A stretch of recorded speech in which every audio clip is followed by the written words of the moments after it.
Why is it so hard to make friends as an adult? I have some story times for y'all today. Hey girl, hey guy, it's Ty and welcome back to an episode of Ty's Adulting Handbook. On this channel, we discuss all things practical life skills, personal development, and things you wish somebody would have taught you in order to prepare for this thing called life. In this episode, we're going to be going through a few story times of me experiencing trying to make friends here in Houston, Texas as an adult.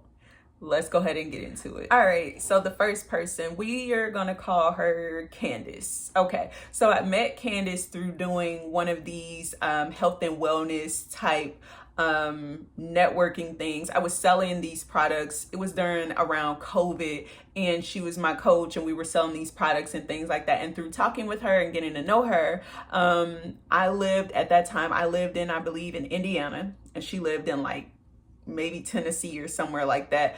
And through talking, we found out that our birthdays are actually like 5 days apart. And in my mind, I'm like, oh, sheesh, because I am a Sagittarius and people are not very fond of us. And she's also a Sagittarius. So I was just like, I don't know, but I was being positive, right?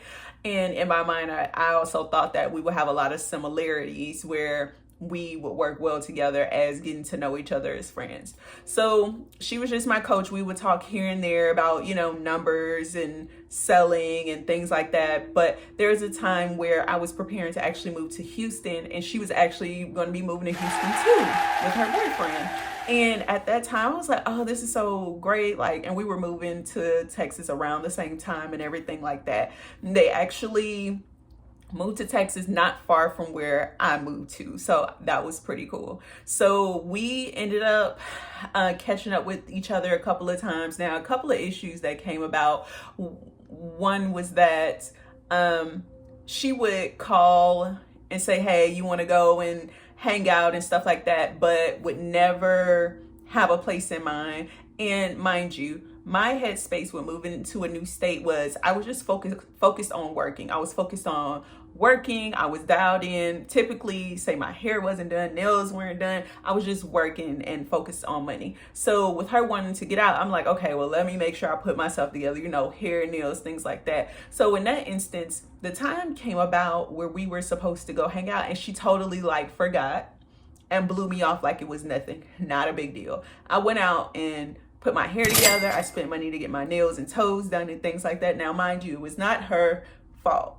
I should have reached out to confirm, but also I was giving it the benefit of the doubt that we were still gonna go and everything, and that wasn't the case. So when that didn't happen, and then she never circled back to reschedule or say, girl, yeah, I'm sorry I didn't communicate properly to say that, it's not a good time for me, let's reschedule and things like that. Nothing was ever said. There was no sense of accountability or just understanding that okay, you initiated this and we were supposed to go, and then it was just blown off like it was nothing. Because one night we were texting and her and her boyfriend got into it, and she was just like, oh, I wish I had somewhere to go. And I just looked and I was like, yeah, I'm sure you'll find somewhere. And yeah, girl, I know that's tough. And I'm pretty sure I text her something back along those lines, right? Now, mind you, you could be listening to this story and say, well, Ty, if you felt like she was a friend, you should have let her come over to your house. I am very big on boundaries, and for one, and I had nowhere for her to sleep. I wasn't going to have her sleeping on my couch that I just moved in. I don't even think I had a couch, right? I would have had to go to my storage to get my air mattress. And it was just I'm not putting myself through all that. And then I just didn't want to create that kind of routine where her and her boyfriend would get into it and she would come to my house as her escape and then complain to me about her boyfriend. It's just the space that I was in my life was I'm here alone, I'm focused, I'm locked in, I'm just a no-nonsense person. I don't like drama, I don't like negativity, nothing like that. I'm perfectly fine in my solitude, right? So I know she was mad because I was just like, oh, okay, well, I hope it gets better, right? And then after that, she just didn't respond to me after that. So I'm sure she was just super pissed, but I'm just a firm believer of like, don't put yourself in certain situations, because where they moved, his family, the boyfriend's family was down the street. So pretty much he had family here in Texas.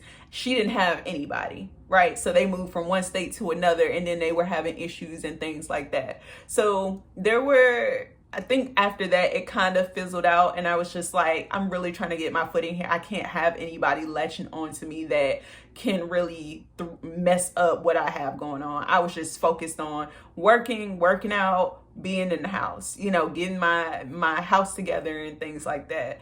And I was just like, it just never gave a good reciprocated energy, right?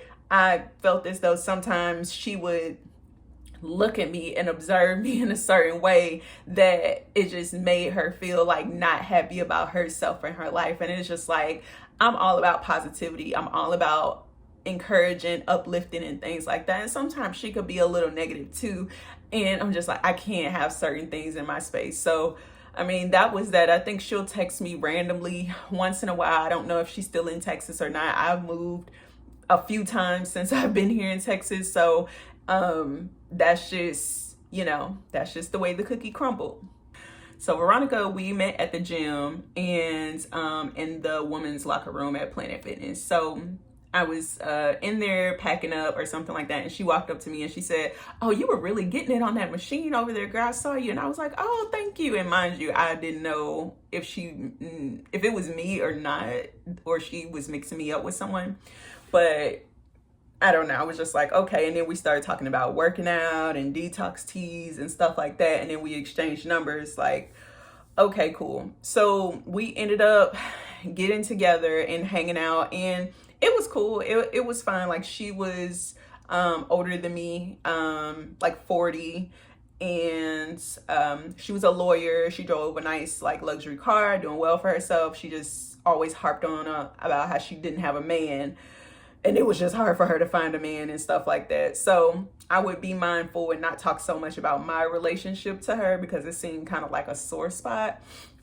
But with her, it was like she was super negative. It's like these people that I run into, they're just so negative. And she was negative, and I would try to find ways to encourage her, right? Keep her encouraged, keep her positive. But then it's like, yeah, but what about did it? And it was just always like something. And I was just like, yeah, I don't like that. She just so negative, and she not trying to figure things out. She's just sitting in it and being negative. And that's just such a pet peeve of mine, because life is hard enough. Negativity will wear you out and bring you down. I don't have time for it. Nobody should deal with anybody that's negative like that ever. So that was just one thing with her. And what pretty much ended it there was that we went to the same gym. So, well, we hung out a few times in between there, and it was fine. So we lived in the same city. Of course, we met at the gym. And then I ended up texting her, and I said, "Hey, I'm going to be moving in the next couple of months." And she texted me back, and she was like, "Good for you," smiley face. The thing with text messages, things can be taken out of context. You don't send people certain things, right? Some people overthink. Some people don't think anything about it, you know, things like that. But you want to be wary of the kind of messages that you send to people. So when I said, "Oh, I'm going to be moving in a couple of months," and she was like, "Good for you," with a smiley face, I texted her back, and I was like, "Are you okay?" And then she never texted me back. And I said, you know what?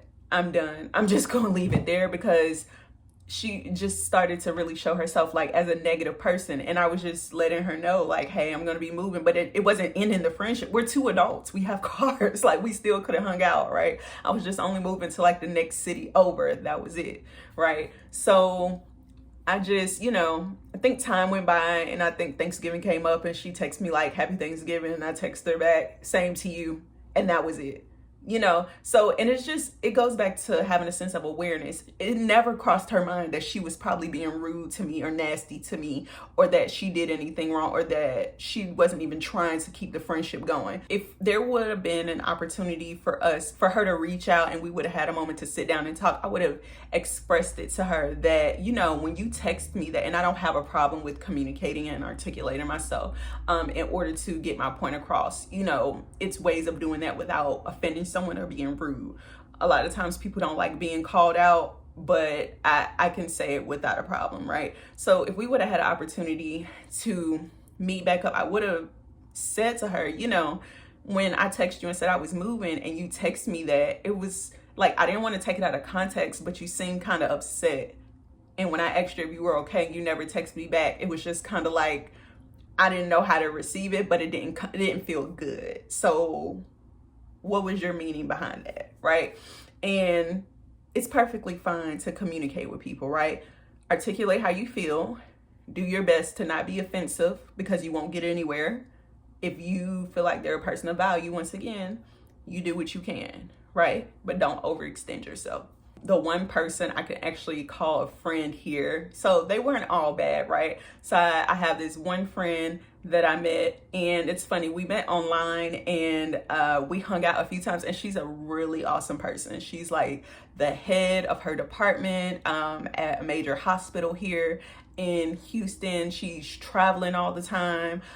She does well for herself financially. She was just sending me a picture. She went to see Beyonce in concert. We haven't been able to get up because she travels and she's on the go and doing things and living her best life, right? But every time we get together, it's always a good experience. It's a good exchange of energy. It's a how have you been, what's been going on with you, and vice versa, right? And we always uplift and encourage one another. So it's just like, hey, it hasn't all been bad. I haven't seen my girl in a while because she's been busy and I've been busy, life be lifing. But just want you guys to know, with trying to make friends as an adult, just be more intentional about how you come across someone and be more aware.